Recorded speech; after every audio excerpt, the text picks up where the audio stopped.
The warrior's path is not one of thought, but of action. Your hesitation is your enemy. You are waiting for motivation, for the right moment, for a feeling of readiness that will never arrive. This waiting is your failure. You believe procrastination is a matter of time management or organization. You are wrong. It is a failure of spirit, a weakness in your will. It is the internal enemy that whispers excuses and promises that tomorrow will be different.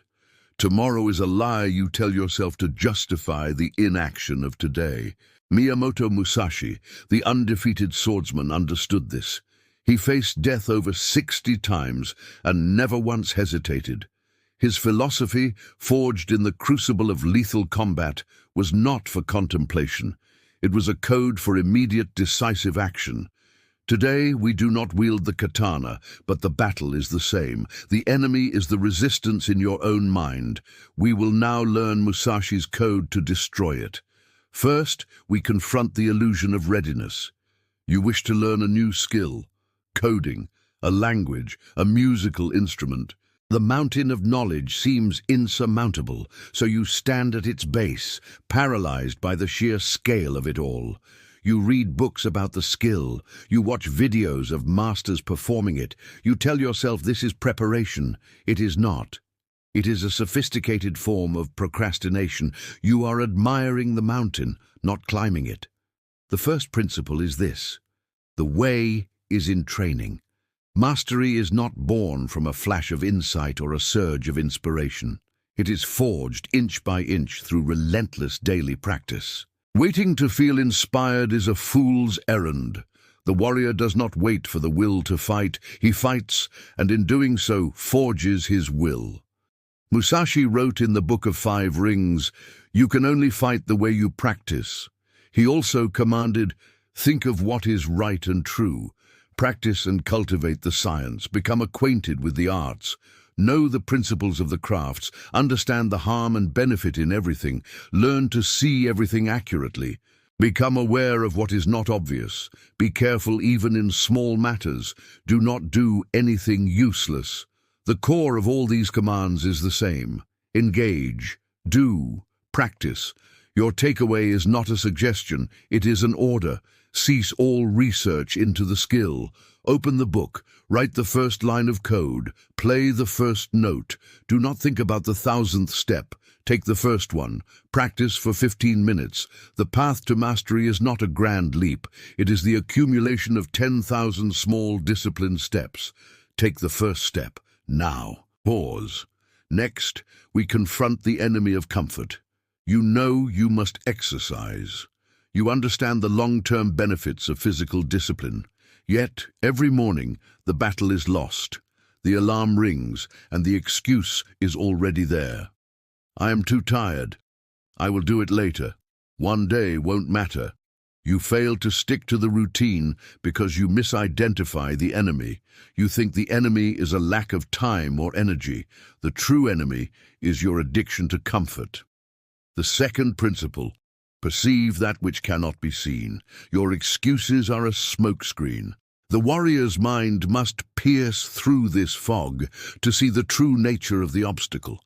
The obstacle is not fatigue, it is your fear of discomfort. The brief, temporary pain of exertion is what you flee from, and in doing so, you choose the greater, chronic pain of weakness and regret. Musashi instructed in strategy, it is important to see distant things as if they were close, and to take a distanced view of close things. See the long-term decay of your body as if it were happening today, and see the short-term discomfort of the workout for what it is, a small, insignificant price for strength. You must perceive the truth behind your own lies. Your command is this: stop listening to the voice that craves ease.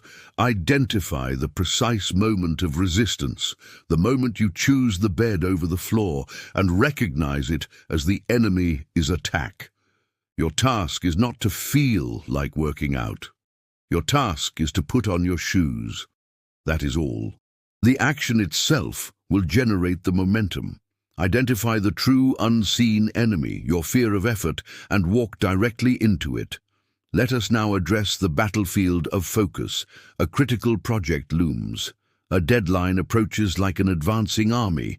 And what do? You organize your desktop, you answer trivial emails, you fall into a rabbit hole of research, collecting more information than you could ever use. You are busy, but you are not productive. You are engaged in useless motion, a tactic the mind uses to simulate progress while avoiding the real, difficult work. This leads to the third principle. Do nothing that is useless. Every moment, every ounce of energy spent on a non-essential task is a betrayal of the mission. A swordsman in a duel does not make a single superfluous movement. Every action is precise, economical, and directed toward a single outcome: victory. Your procrastination, masked as preparation, is a series of useless movements. It is a dance of avoidance. In his Dokodo, his way of walking alone, Musashi's ninth principle is a stark command. Do nothing which is of no use. This is the samurai's art of focus. It is ruthless prioritization. It is the elimination of everything that does not directly contribute to the goal. If you value discipline, subscribe now. There is more to learn. Your actionable command is to declare war on the non-essential. Look at your task. Identify the single action that will create the most progress. This is often the most difficult action, the one you are avoiding.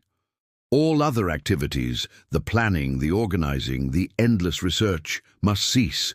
They are your enemy's fortifications. Do not attack the walls. Attack the heart of the objective. Execute the one most vital task. Everything else is a distraction. Just throw it away. Finally, we come to the decisive moment. You have identified the task. You have seen through your own excuses. You have stripped away the useless actions. Now you stand before the work itself, and still you hesitate. This final hesitation is the most dangerous. It is the pause where doubt re-emerges and the will can break. This is the fourth and final principle. Strike at the enemy's core. Once the target is clear, the action must be immediate and total. There is no room for a second thought. To hesitate at the point of attack is to invite defeat. When Musashi decided to strike, the strike was already complete. The gap between decision and action was zero. In his strategy, Musashi emphasized the importance of the unbroken rhythm. He wrote, "When you decide to attack, keep pressing the attack. Do not let the enemy recover." Procrastination is the enemy. The most difficult part of your task is its core. Your initial decisive action is the strike. To do half the work, to dip your toe in, is to allow the enemy to recover and regroup. Your final command is this: execute with overwhelming force. Do not ease into the work. Attack it. The moment you begin, commit fully. Remove all exits, all distractions. Set a timer and work with singular, uninterrupted focus. Your first blow against the task must be your hardest. Break the back of the resistance immediately. Do not give it a chance to breathe. Strike now and strike completely. The warrior's code is not complex. It is simple, but it is not easy. 1. The way is in training. Stop preparing and start doing. 2. Perceive that which cannot be seen. Your enemy is not circumstance. It is your fear of discomfort. 3. Do nothing that is useless. Eliminate all distraction and focus on the vital. 4. Strike at the enemy's core. Act with immediate, decisive, and total commitment. This is not a philosophy to be admired. It is a weapon to be wielded. The battle against procrastination is one not in the mind, but in the world of action. What is the one task you will apply this code to today? State it in the comments. Declare your intention. If you are committed to the path of unyielding discipline, subscribe and continue your training. For those ready to forge their will further, the next lesson awaits you on the end screen.